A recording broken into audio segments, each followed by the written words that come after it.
Welcome to my channel, Delightful Stories. I'll be happy if you subscribe to my channel and like it. Enjoy watching and don't forget to leave your opinion in the comments about the story. And I thought you weren't coming. Today, a beautiful, long-haired brunette was hugging a man by the shoulders, covered by a sheet. He had a short, businesslike haircut, a powerful torso, pleasingly handsome features, too handsome for her not to pass him by then. She saw the ring on his finger from the first seconds, but that didn't stop her. The result was 2 years of happy relationships behind the back of his wife, who to her great delight turned out to be an invalid. My wife wouldn't let go, whining all the time that we don't spend time together, that she lacks companionship. But I tell her, what do you need the internet for? There are plenty of groups where single disabled people sit at home and socialize, aren't there? That's what you said in the corner. Maddie smiled and kissed the man on the ear. No, of course not. If I said so, I'd be free to go and pack. You know how she is, don't you? What if you sentenced her already? She won't sign the papers. The doctors say Barbara will live to be 100 years old. She'll outlive us all. People like her are very resilient, believe me. Shouldn't we do something about her? It's not hard. It's not hard. It's not like she's walking. How long can we sit around and wait for her to just give you the firm? You've been in charge of everything for 4 years. It's all on you. You've built up capital. No court would recognize it as her business. She's been out of the business a long time. You're the only one pulling it, and you're dragging the sinner out of the wedding too. The swarthy beauty sighed heavily. The man turned to her and with one deft movement was on top of her. Our wedding is going to be huge. You know how much I love you, don't you? We'll just have to wait. Nate was on his way home from his meeting with his mistress. He arrived in an expensive yellow sports car. He parked outside the large country house where he lived with his wife. Once inside, he found her in the living room. She was waiting for him at the window, apparently watching him as he walked to the door. "Hi, how are you?" he asked. He kissed her on the cheek. At that moment, a woman with the scent of a woman's perfume emanated from her husband's shirt.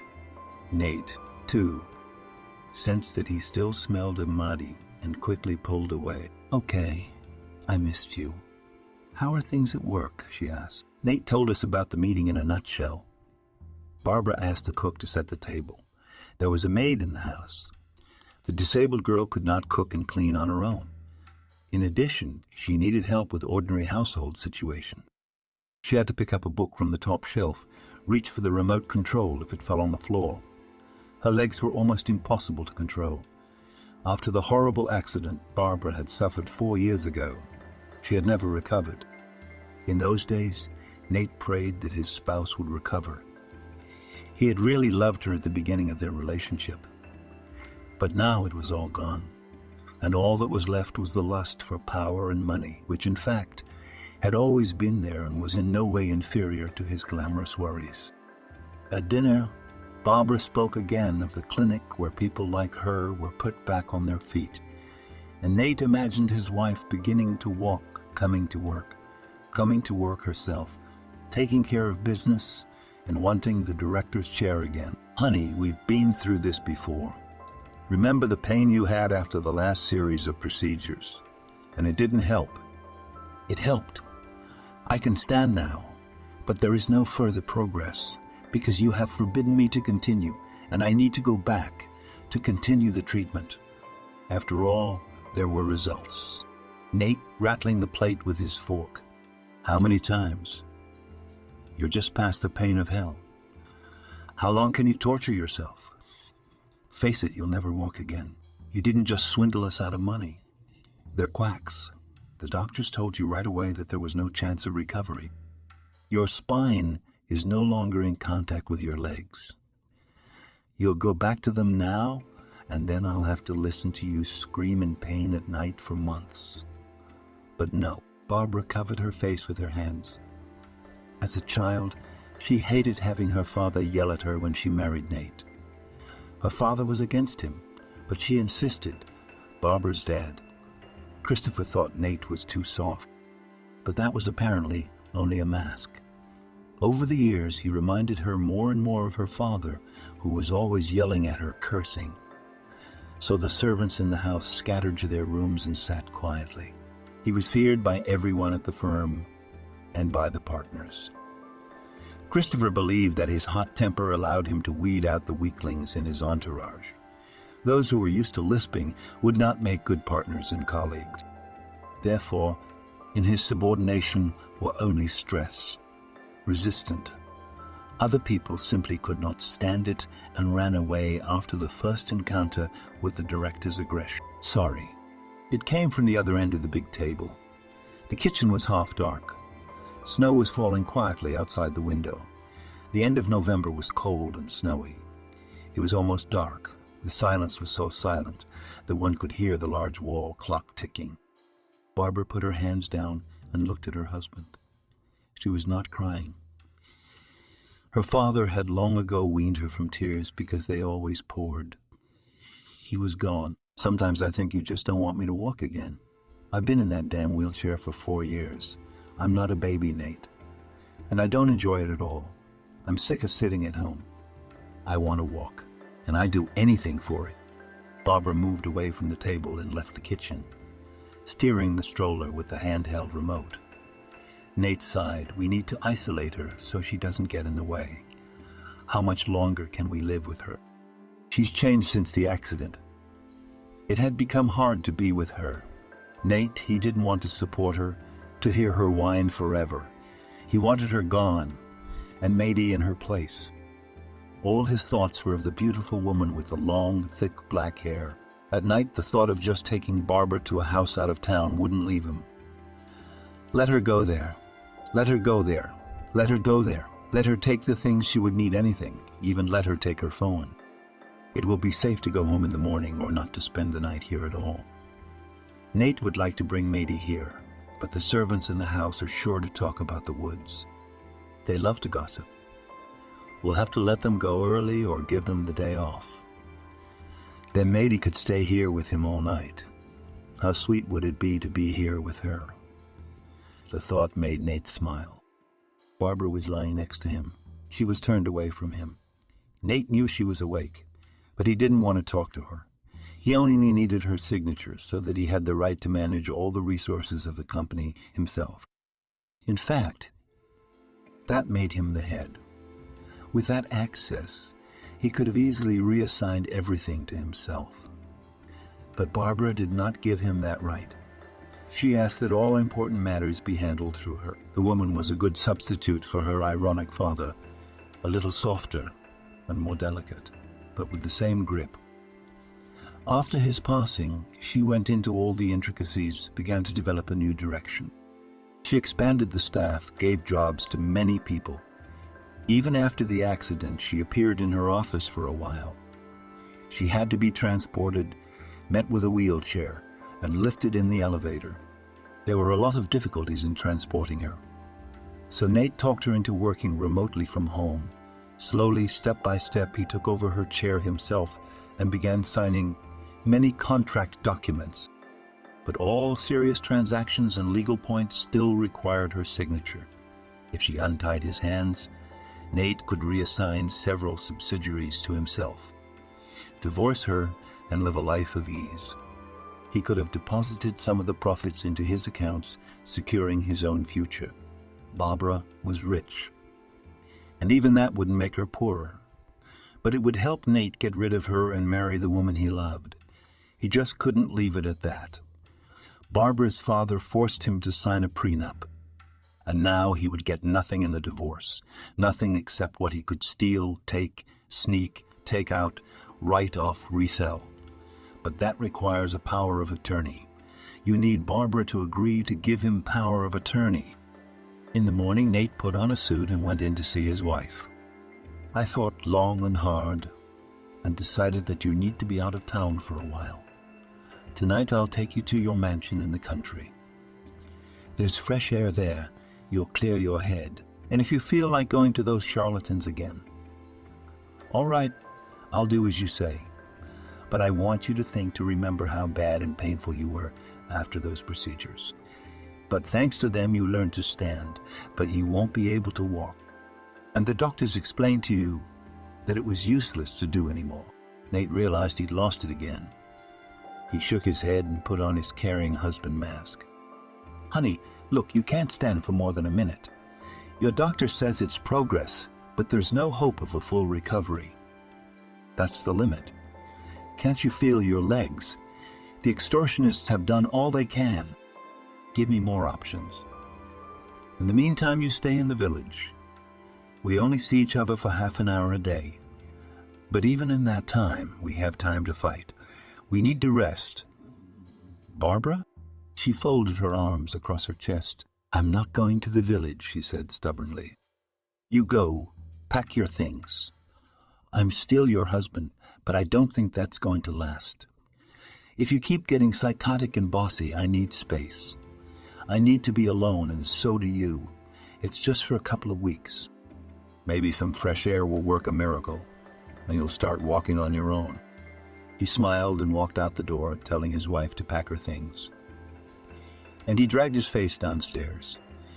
She stood up, but immediately lost her balance and slumped down on the bed. 6 months ago, she had managed to get up and stand on straight legs for a few minutes, but Nate had taken her out of the clinic, saying that the treatment had caused her severe pain. This was true. Under the guise of caring, he stopped her recovery, convincing her that she was only making herself worse. Barbara, on the other hand, wanted to continue, but the intense pain really frightened her and wore her out badly. She couldn't feel her legs, but she could feel the pain. The doctors assured her it was normal. However, she couldn't sit on painkillers for that long. Stomach problems began to set in, and Nate freaked the hell out when she learned to stand. He realized that she would be put on her feet, and if she continued treatment, and he found 1,000 arguments for stopping the treatments. He even paid one doctor to examine his spouse and tell him that the treatment was detrimental. Only then did Barbara agree to interrupt the treatment. However, the pain was gone, and she wanted to continue. Barbara was left home alone. She cried, but quickly forced herself to stop blurring her tears and called her housekeeper to help her put on her pants and sit in a chair. Why are you getting dressed? Are you going somewhere? An elderly woman asked, carefully chipping away at the hostess. Yes, I decided to stay in the countryside for a few days in the fresh air. You have to turn on the heat there. And who will cook for you? Shall I come with you? She asked. Barbara knew that Bella could not go away for long. She had a granddaughter in her care. She was only 16. Leaving her alone without supervision, even for a few days, was not right. So she graciously declined. The girl was in school, and taking her with her, interrupting her studies, wasn't an option either. Closer to noon, Barbara was already sitting in the living room, waiting for Nate. Beside her was a suitcase of belongings. She had brought her books, heater books, in case it got cold, warm clothes. Barbara was very thin and short. Her hair was once dyed blonde, but after the accident she stopped dyeing it. All the time at home, dyeing with soap anyway. And now she was a regular, russet, hired girly girl. Outwardly, she looked about 17 years old. She looked very young with her crisp and skinny style. Barbara weighed about 40 kilograms. Though she did not deny herself weaknesses, even in a wheelchair, she did not gain too much. At first, to support his wife, Nate carried her everywhere in his arms. He was a head taller than her and twice her size. Sturdy, pumped up, handsome, and confident. He had helped her out of her depression then. Now, she sat and waited for him to take her out of town, like an old car tire that was starting to take up too much space on her balcony. She sighed, remembering how he had treated her before and how he did now. What had become of their marriage? Was it all just because she was now a colleague? It was for him that Barbara wanted to get back on her feet. But more and more it seemed to her that he didn't need anything anymore.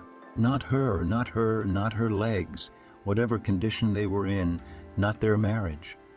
She waited for him for over an hour. When the door finally opened and he entered, she already wanted to unpack and just go back to her bedroom. "Who's gonna look after me?" she asked in an icy tone. Nate pressed his lips together grudgingly and walked over to her. "Why do you need supervision? You know how to do everything yourself. You said that those charlatans helped you, and you learned to get up from the stroller and move from the toilet by yourself thanks to them. I'll come to you in a day or so. I bought you food." She didn't look at him. Barbara wished terribly that she could just be home, and better off without him, because his attitude toward her was getting worse, day by day. "You understand that I don't want to leave. I'm an invalid. If you want to be apart, go to a motel for a while." Nate handed her papers and a pen. "We've already made up our minds. Don't be angry. You know, I hadn't thought about an assistant for you. You've just been so independent lately. I'm sorry. I'll send a man over in a couple of hours. I promise. Sign the power of attorney. You'll be out of town. It's not like I'm going to have to go over there for every signature." Barbara looked at the paper. The second time he slipped her a power of attorney. "If you can't do it without me, honey," she said, "I think I'll stay home." Nate endured her long years with Pepeliev and put the document away. "If you don't want to do it, don't do it. I don't insist. I'm trying for you. I want you to rest, to get your thoughts in order." He took her out of the house and put her in the car. He stowed the stroller in the bulky trunk. On the road, they were silent. Barbara looked out at the deserted snow. Cover looked out at the deserted, snow-covered scenery floating by and thought about the fact that apparently it was time to file for divorce. The man had become a stranger to her. At least she still had feelings for him. She understood that he had a mistress, but she still hoped for something. Barbara decided she'd stay here for a week, then take a cab home and file for divorce herself. Silence. Nate, on the other hand, was thinking that he wasn't going to send anyone to help her either. He wanted to punish her, to make her feel bad. She didn't trust him. She didn't give him authority. She just tied his hand. He's been working there for a long time, on his own, venting for her. But he can't take anything for himself. It just wasn't fair, and neither was the prenup he signed. He knew, too, that it was headed toward divorce, but he wasn't about to walk away with nothing. Looking at the solid gray-white background outside the car window, he was beginning to regret not taking Madi up on her offer. She had long said he should force Barbara to sign and then arrange for her suicide or accident, and all at once he would be heir after only an hour. Barbara sat alone in the huge wooden house. She put the electric kettle on in the kitchen and watched the snow fall quietly, warming her thin, taken fingers on the hot lid. As she left, Nate lit the stove and said it would be quite warm here by evening. He covered her shoulders with a plaid and kissed her cheek, and she said nothing, or even looked at him. Her husband laid out her things to make her comfortable. She thought it was caring. It probably was caring. It probably was. But after all, he drove her here practically against her will. Could she have stayed there? Of course, she herself didn't understand why she had agreed. She could have stuck her neck out and refused. She could simply not go. The tea in her mug was rapidly falling behind, and it was getting colder. She remembered the other man she had loved.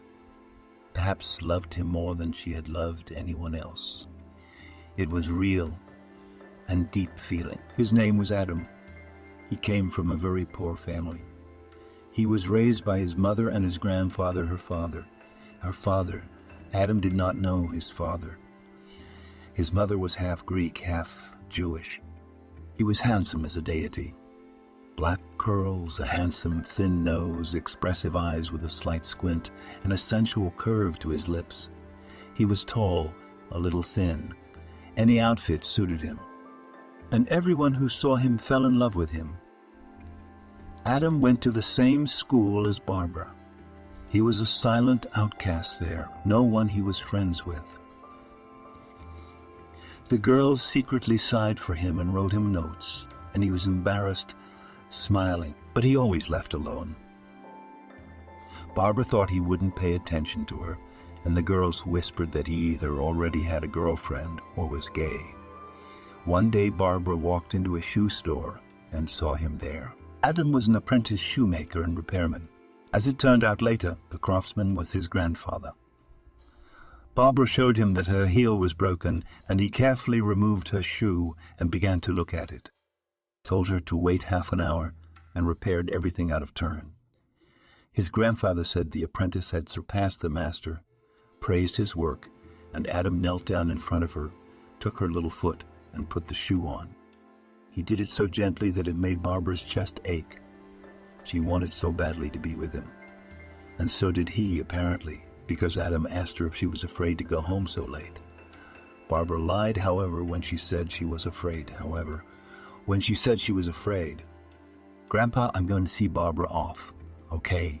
Their house is a long way from here, and it's dark outside. Grandpa smiled slyly and nodded. Sure. Go ahead. I'll lock up myself. On the way, Adam was silent, and Barbara walked beside her and couldn't believe that the most handsome guy was now seeing her off. He didn't say anything, just took her hand. Are you cold? He asked, feeling that her hand was eerily cold. Barbara looked into his eyes, and inside butterflies a little. When they stopped at her house, he took her hands and warmed them. He didn't say anything. He rarely said anything at all, and he never raised his hand in class. He was an average student. He was the quietest and most isolated graduate of the school. He sat at the last desk alone, while Barbara sat at the first because she was the lowest in her class. They stood like that for ages, until her father yelled out the window for Barbara to come home. A scandal waiting for her. Daddy told her daughter not to talk to any trash and slammed the door. But who cares when you're 17 and your heart's already made up for you? The next day, Adam was answering at the board, and he couldn't solve the problem. He had learned the rules, but he didn't know how to apply them. Who wants to help Mr. Adam with an example? The teacher asked tiredly. Barbara jumped up and went to the blackboard. She was explaining the example to him, and when she looked at him, she saw that he wasn't listening, just looking at her with his beautiful, ever smiling, squinting up. I saw the warmth in his eyes. They were interrupted by the bell. After class, Adam approached her. If you want, I can help you carry your briefcase. Barbara nodded. Okay, thank you. The backpack contained 1 textbook, 2 notebooks, and a diary. It was the shortest school day of the week. Adam bravely picked up his backpack and they followed them. The whole school seemed to be watching. Her friends asked Barbara what it was like to date a handsome man that everyone liked. She had nothing to say. I don't know. We hardly ever talk. He's quiet, but he cares about me. And that care was the nicest thing she had ever experienced in her life. She grew up without her mother, and her father was rough rather than caring. Adam adjusted her hat, held her hands, shielded her from the wind, hugged her. The other girls were already kissing in the porches and bragging to each other about staying with boyfriends. Their relationship was different, pure and unstable, and that only made their feelings stronger. One day in gym class, Barbara accidentally shoved a boy and he fell, hitting his head, falling very incongruously. The other boys laughed. He jumped to his feet, began to shout at Barbara. Adam silently stood in front of her, covered the girl with himself, and looked menacingly into the eyes of his classmate. He yelled something, knocked her down, but did not dare to rush into the fight. Adam was much taller than him and gave the impression of a stronger opponent. In the end, that was the end of it. Everyone at school knew that Adam and Barbara had become a couple. They went everywhere together. Barbara helped him with his studies. Adam would invite her over to his house, where they could study and watch movies. She'd lie about going to a girlfriend's house. And that was it for 6 months. The happiest time of her life, even when she was married. And then it was married. Had a parent teacher conference, Barbara's father found out she was dating Adam. At home, he threw her a scandal. That's when the girl disobeyed her father for the first time and said she would leave home, run away if he didn't back down. Christopher realized that he could not force his daughter to leave an unsuitable, in his opinion, partner, and decided to act differently. He sicked the prosecutor's office and the police on the ailing shop. The investigation began, and immediately after the examinations, the family disappeared from the city. Barbara didn't understand what had happened. Adam just walked her out for one last kiss on the cheek and went home. He just disappeared. The girl realized that perhaps her father was involved. He really didn't want his only daughter, a rich heiress, to become the wife of a guy who fixes shoes. He did something. Why did they all leave? You broke 4 whole lives. My father was adamant. I didn't do anything. The grandfather of your house was dirty. I could have sicked the day's office on them, the Ayers. But I wasn't the one who sold illegal drugs for them. What other drugs are you, drunk or something? Psychos? Barbara, don't talk to me like that. I didn't do anything. And they found the forbidden in their possession. Or are you going to say, I planted it? Or are you going to say, I planted it? All right, fine. Then why did they leave town? They ran away because they're guilty. They showed up here the same way, running away from another place 10 years ago. They're not from around here. I checked on my daughter. This family has been living foul, and it's not my fault they moved away. Barbara tried to track them down, but couldn't even with the help of a detective. She just didn't know then that her father had paid the detectives more, and he found nothing. Barbara grieved, and for several years she went headlong into her studies and work. She studied by correspondence at an institute and helped her father with his business. Then Nate came along. Dad was gone, and Barbara suddenly felt that the tea in her hands was completely cold. There used to be someone to warm her finger, but now she was alone, and even the tea was cold, and there was no one around. She wanted to cry, but at the same time, she knew that tears wouldn't change anything. Meanwhile, Nate rushed to work to finish his errands and bring Maddie home. He'd already called her, made arrangements at the restaurant. A delicious dinner had been ordered for them. Nate had even thought of what movie they would start watching, but as always, would never finish. Dreary scenery flashed outside the window, and it was warm in Nate's car. Light jazz was playing, and he wanted to sing and dance because he could finally get rid of his wife. She was depressing him with her mere presence. He had realized a long time ago that he needed a divorce, but it would have been foolish to just walk away with his nerve. Sometimes the thought of just taking his wife's jewelry and selling it crossed his mind, but he was afraid he might be punished for it. After all, Barbara probably wouldn't let that slide. Nate liked the feeling. He was going from one woman to another. Conscience? No, he didn't think about it. It was more like excitement was driving him. Besides, everything was working out just fine for the day. Except that not hiring a man for an invalid's wife would have been quite wrong.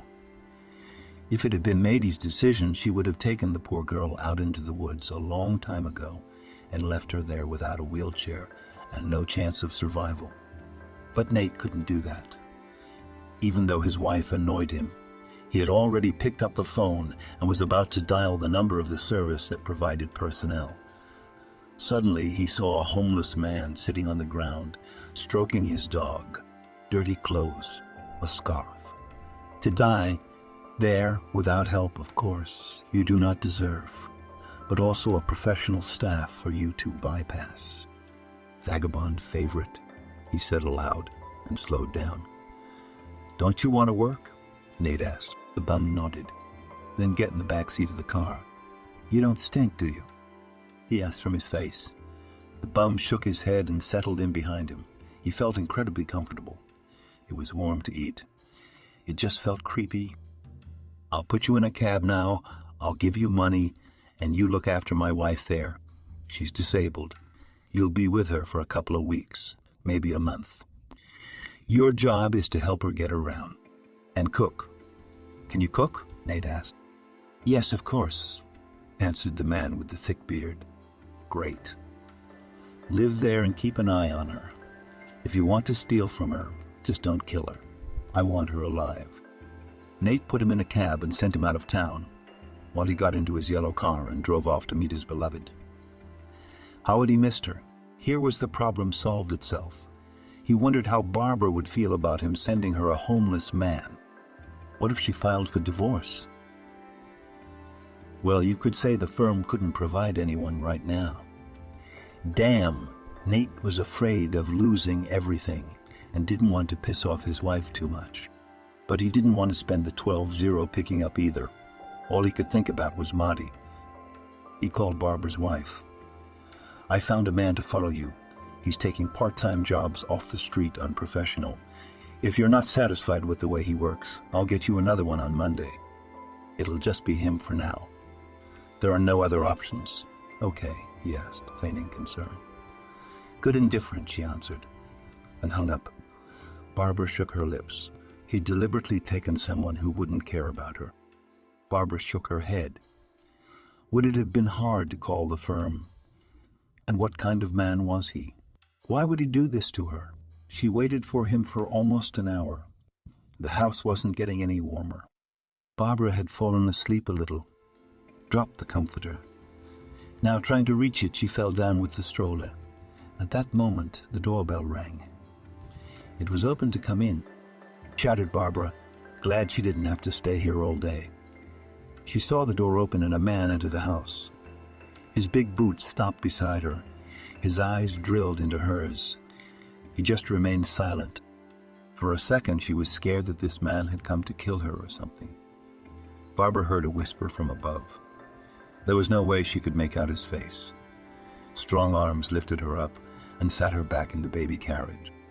Only then did she come face to face with the bum, who turned out to be Adam.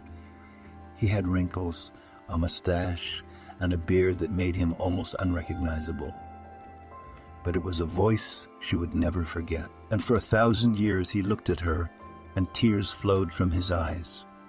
She couldn't say anything. She just stared at him, and it went on like that for ages. There he was. I hit my head too hard, I guess, she said quietly. He smiled. I must have died. How did you end up here? As she reached out to him, he took her fingers in his. His hands were cold. There was no way he could get warm, because he had been living outside for 4 days. I came back from Greece this week and couldn't find you. You know why I left, don't you? He asked, and Barbara shook her head. Still trying to figure out if this is a dream or a reality. Your father made it so that my mother and my grandfather's grandfather was seriously accused. He gave us all a choice, or we go to Greece where we used to live when I was little, or they would go to jail. He forbade us to tell you about it, said, then the deal would be off and my family would end up in jail. You're welcome. We've moved on, and I can't tell you everything. A month ago, I buried my mom. Grandpa died a long time ago. So I came here. They stole my money at the train station and the house where you used to live. Different people now. I've been looking for you. Barbara felt tears running down her cheeks. How is that possible? Adam asked. He shook his head. I didn't know what to do and just sat on the side of the road and didn't eat for very many days. I was dizzy. A man stopped near me and asked me to take care of his wife. Are you married? Barbara shook her head almost no. What kind of husband would hire a tramp off the street to look after his beloved spouse? Adam fired up the stove, bathed harder in the shower, and he came out wearing Nate's clothes, which were gathering dust in the closet. He was already without the mustache beard, and now she saw him as she remembered him. He looked at her and didn't understand how she ended up in a wheelchair. All he realized was that she hadn't forgotten him, and neither had he forgotten her. I want you, Barbara said. She felt an unbearable longing inside for purely human care, for love and affection, for his silent gaze, his gentle hands. how long it had been since she had had anyone to love her, to care for her. "I'm here," he said. His heart was full of contradictions. He knew from the beginning that coming back here was madness, but he had never been able to forget her over the years. After his mother's death, nothing in life frightened him anymore. She herself had willed him to follow the call of his heart, so he sold everything he could and saved up money for the journey. They had nothing of their own in Greece. They struggled to make ends meet, and back home he lived, leaving only the graves of his loved ones with nothing left. And here fate itself brought him to her. But she was married. Married. That is not enough, she hesitated. She was afraid that suddenly the feelings that had been in him before were no longer there. Adam carried her in his arms on the bed, all the way to the headboard, placing a pillow under her back and pulling her to him. She rested her head on his chest and listened to his heartbeat. As she left the house in the morning, she couldn't have imagined that the evening would be so much better. They were simply silent, feeling that their silence was mutual, silent about the same thing. And that silence sharpened the feeling. It was quiet in the country house. The stove hummed slightly, warming the massive room. Outside the window, a snowstorm was howling. Both he and she were saved from it today. It seemed as if the world had stopped and changed its mind. "Are you sure it was my father who arranged it? I can't believe it. What would do something like that?" "Yeah, he didn't think I was right for you. He offered me money to leave you. And when I refused, he filed a report with every authority he could. They found a lot of irregularities, but most importantly, it turned out that my family was selling illegal drugs. You know, even real drug addicts started stopping by, asking if there was any product. I kept quiet a lot. I didn't want to tell you. And when your father came to see us with the local judge and the investigator in the evening, they only gave us 24 hours and I just got back from you. I didn't know I was going away for years. Hated him. Threw myself into a fight, but he put me down with one punch. Going to Greece, where did your father buy us tickets? We ended up together, running away from where. I lived there for a long time, but we weren't happy there. We didn't have any friends or connections there. Only my mother's knowledge of the language helped. We lived very poor. The three of us worked. Mom started driving a bus. Grandpa mopped floors in a cafe, and I unloaded cars. My back hurt and I had no money for treatment. And then Grandpa died right on the job. My mom left right after that. A year later, she was the victim of an accident. The bus fell off the bridge into the river, and she was the only one who died. I still hadn't recovered from the grief. I couldn't stay there. You know, she tried many times to introduce me to other girls, but I refused. Told them right away that I loved someone else. And I came to say that I have not forgotten you. If you want me to, I will leave and not appear in your life. I realize it's been a long time and you and I haven't even kissed. Back then, I was a bored schoolboy, and God knows how you ever paid attention to me in the first place. Everyone else was in love with you. She hugged him tighter. You know, I always thought it was you that all the girls were in love with. You were silent and unusual. I meant it. I was the envy of all my girlfriends. I'm married, Adam, but I'm not happy in my marriage. This morning, my husband drove me here against my will. I'm pretty sure he's cheating on me. We've been together a long time, and for a while I thought I was over you. But that was self-deception. I called your name in my sleep, and he asked me who Adam was. She looked him in the eye. I love you and always have. I have suppressed these feelings for so long. For so long I lied to myself that I could forget. How happy am I that you are with me? He ran his hand over her face. Her eyes smiled, and he was as serious as ever. The next morning, Nate awoke in Maddie's arms. She was sleeping peacefully with her leg over him. He sighed happily, remembering how Barbara always squeezed herself to the edge, as if shielding herself from him. They slept in their house, right in the matrimonial bedroom that Nate had shared with Alessia for years. He wanted to call the servants to prepare breakfast. But he remembered that he had let everyone go. He felt happy. Only Maddie woke up and asked the question that ruined everything. "I'm so tired of hiding," she said. "When will this house be ours?" Nate had said many times that he had no license for anything. But Maddie saw him in a nice car and forgot all about it. She loved money. Luxury herself lived in a wealthy family. But now she was one of those who needed constant sponsorship. Nate understood for such beauty needed funds and gave her money. However, his options were limited by the framework, which was set yet Oleg Semenovich. With his marriage contract and his work contract, he had an impressive salary. But that was it. Nate got up and went to make his favorite breakfast in bed, thinking that he would never live to be served such a breakfast. He was frying eggs and bacon. Looking out the window, it was dim and bleak. But it warmed him to think that Maddie was here. Nate thought back to his childhood. He was just a kid, not a very good student, but an entertainer at every event. All the girls got tired of him back then, but he liked one. She was the daughter of a local rich man. She was always brought to school in a car. She was dressed to perfection. She was dressed to perfection. She was friends with others like herself and wanted to possess and brag to everyone that he got the most expensive girl. One day he bought her a bracelet and gave it to her. For this thing he had been saving up for months. The bracelet was real silver. "I don't wear silver, only gold," the girl said, and didn't accept his gift. And at graduation she kissed the local honor student. Nate didn't understand what she saw in him. He was from a poor family, clumsy, taciturn. Yes, he was a good student, but that fact didn't make him popular. Everyone was always teasing him and making fun of him, and the prettiest girl chose him. Nate grew up and found another one so beautiful, rich, smart. But she had an accident and was no longer the right match for him.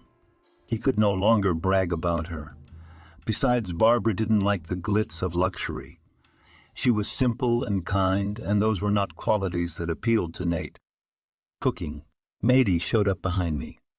She was only wearing his shirt. She looked great in whatever she was wearing. Cooking, Nate smiled. He thought that Maddie would be the one for him for life. With her, he would be for the children. With her, they would have a brilliant future. The only thing left to do was to survive and pour as much money into her company as possible. Nate thought he would have to invest it or start his own business. After all, a pretty girl like that didn't need to be supported. At the same time, a barber woke up in Adam's arms. He was there, so close. It was as if all those years had never happened. He came here for her from another country. Barbara felt the happiest. He was here for her and all was well. Adam helped her up, took her to the bathroom where she could clean herself up. Then he made her breakfast. They ate. They talked about nonsense, told each other funny stories. There was a whole gulf of time between them, and they tried to make up for it. But how could they talk about all the important things that had happened over the years? Toward noon, Adam helped Barbara warmly dress, and they went for a walk. He drove the stroller and said he was happy to be around. Barbara suddenly thought that he wasn't embarrassed by her disability for a second. Maybe he just doesn't realize, Adam. I'll never be able to walk after all. Do you understand? She asked. I will never be able to fly. But it's enough for us, isn't it? You know, I'm sorry about what happened to you. But I'm happy that you survived that accident, because without you, I wouldn't be alive by this minute either. I don't care that you're in a wheelchair. All that matters is that you're alive, and an even bigger gift from heaven. That for some unknown reason you remember me, and love me, and love me. You could be with anyone. You're smart, promising, beautiful. I don't think I'm worthy of you. I'm the one who doesn't deserve you. They were walking around the house. Suddenly they saw a couple, a gray-haired man wheeling a stroller with his wife, and they were laughing and talking about something. Barbara froze when she saw them. Adam drove Barbara over to them. "Hello, we're your neighbors. We're from the first house," Betty said. The couple said hello and talked. It turned out that the woman had only been in the wheelchair for a month and could already take a few steps. They had a similar diagnosis for treatment, prescribed by some old healer. He worked in a hospital, then retired and started to treat with herbs. Stanford is no longer accepting. He only let us in because my husband, his grandnephew, he told us what to do. It's a whole set of things. He told me to drink a tincture of Boyers and take vitamins. I still take them. He also told me what to eat and how to get a massage. My husband gives me one every day, exactly as he described, and now everything is good.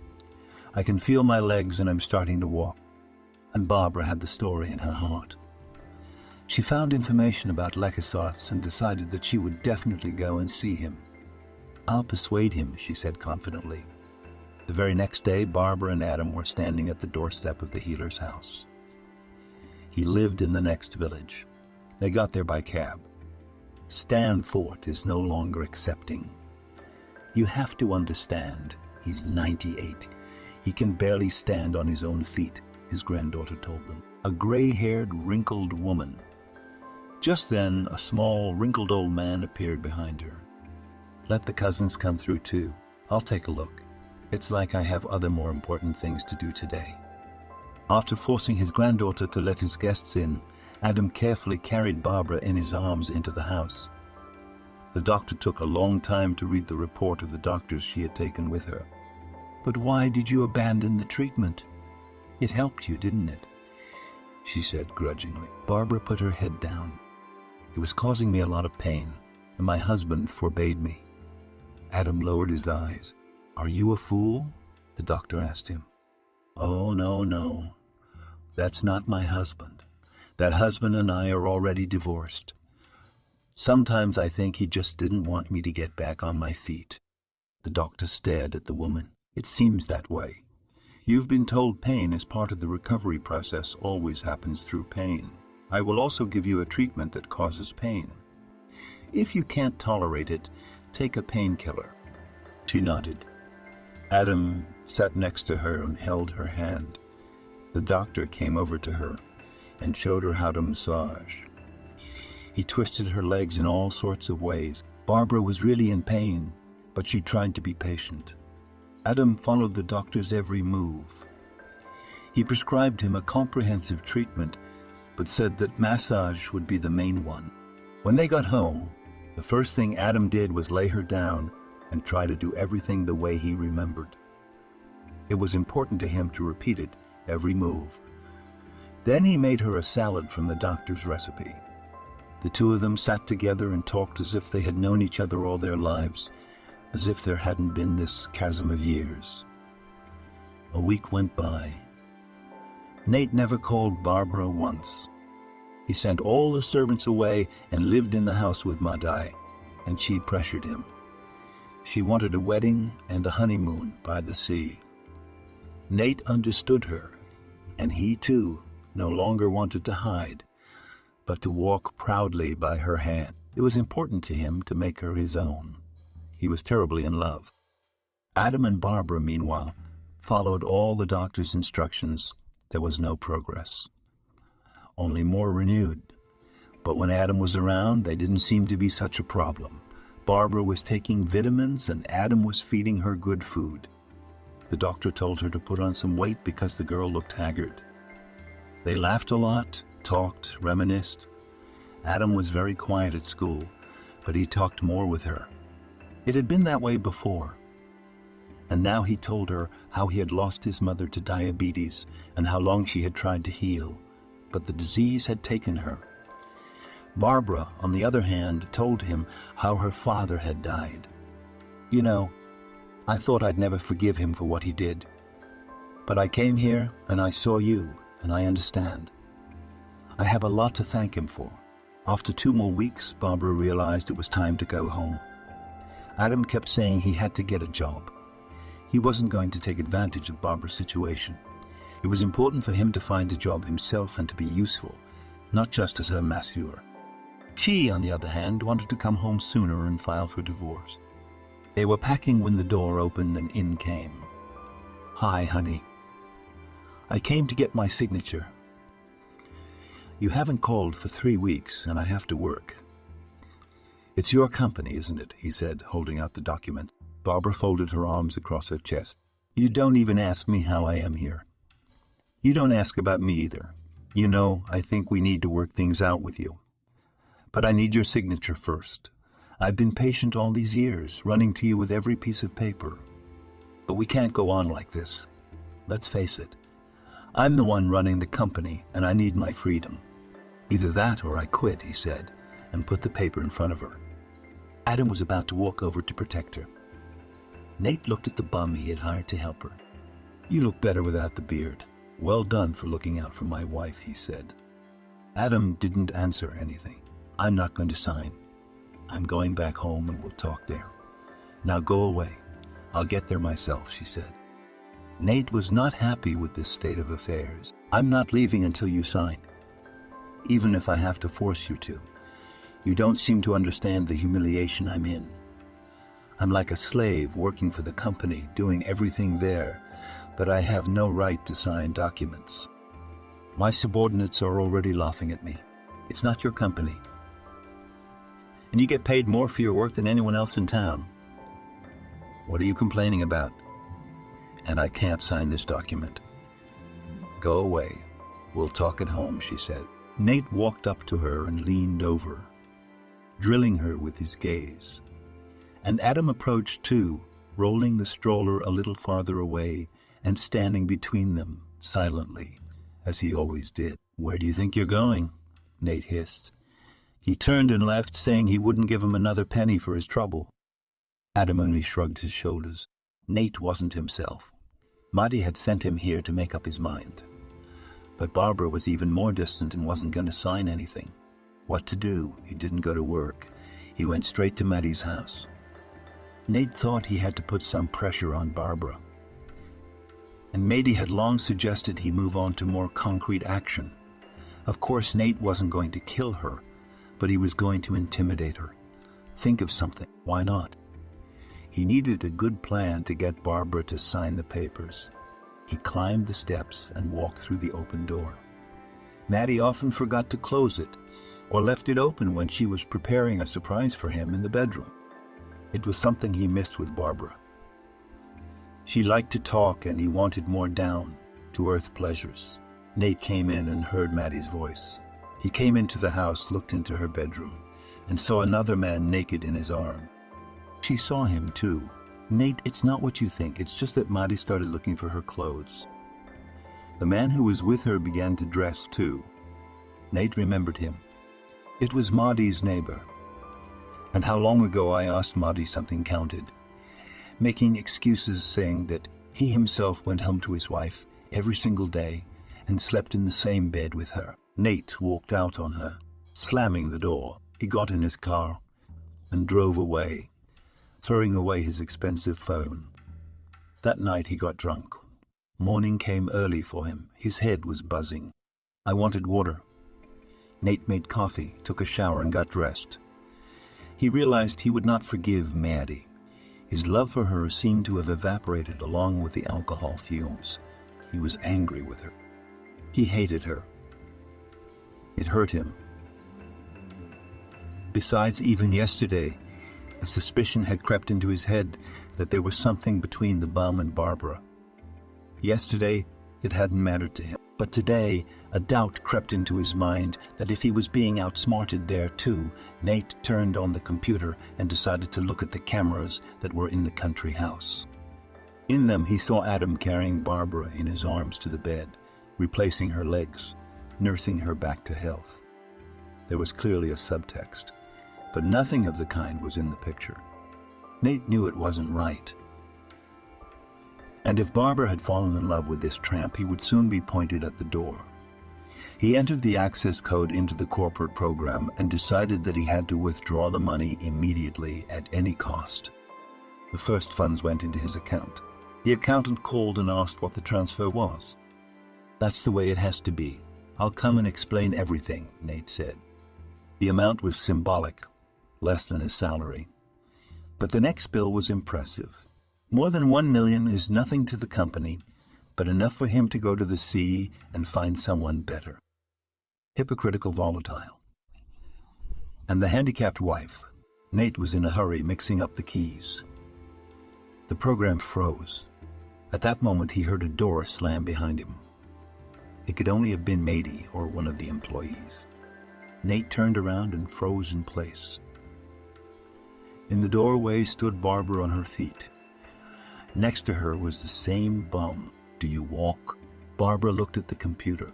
And you're stealing company money. Don't talk nonsense. I wanted to have a corporate party. It takes money.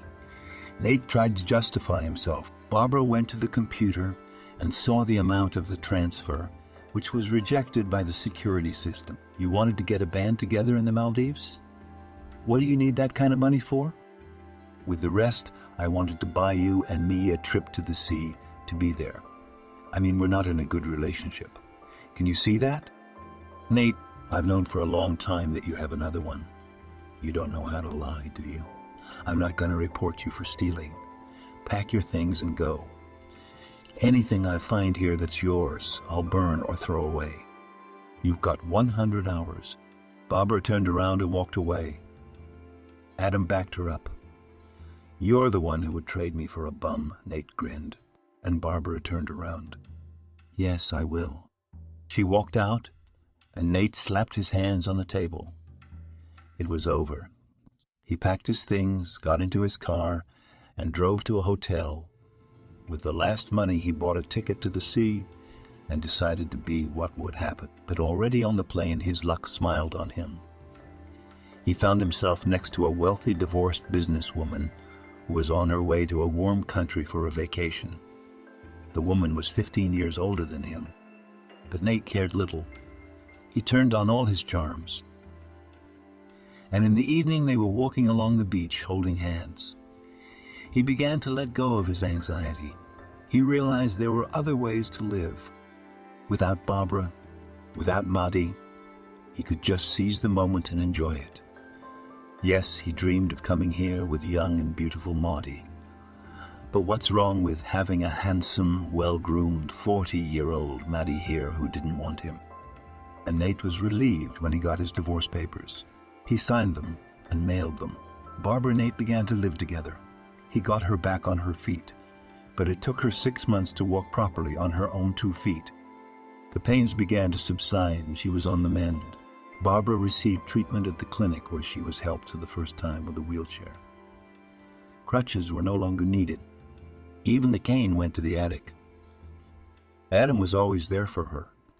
He refused to work for his wife's company and took a job as an apprentice in a shoe shop, the same one his grandfather had once run. After they left, another man opened a similar shop there and was making good money, selling quality shoes and taking care of the old ones. Barbara videla that there was a whole gulf between them.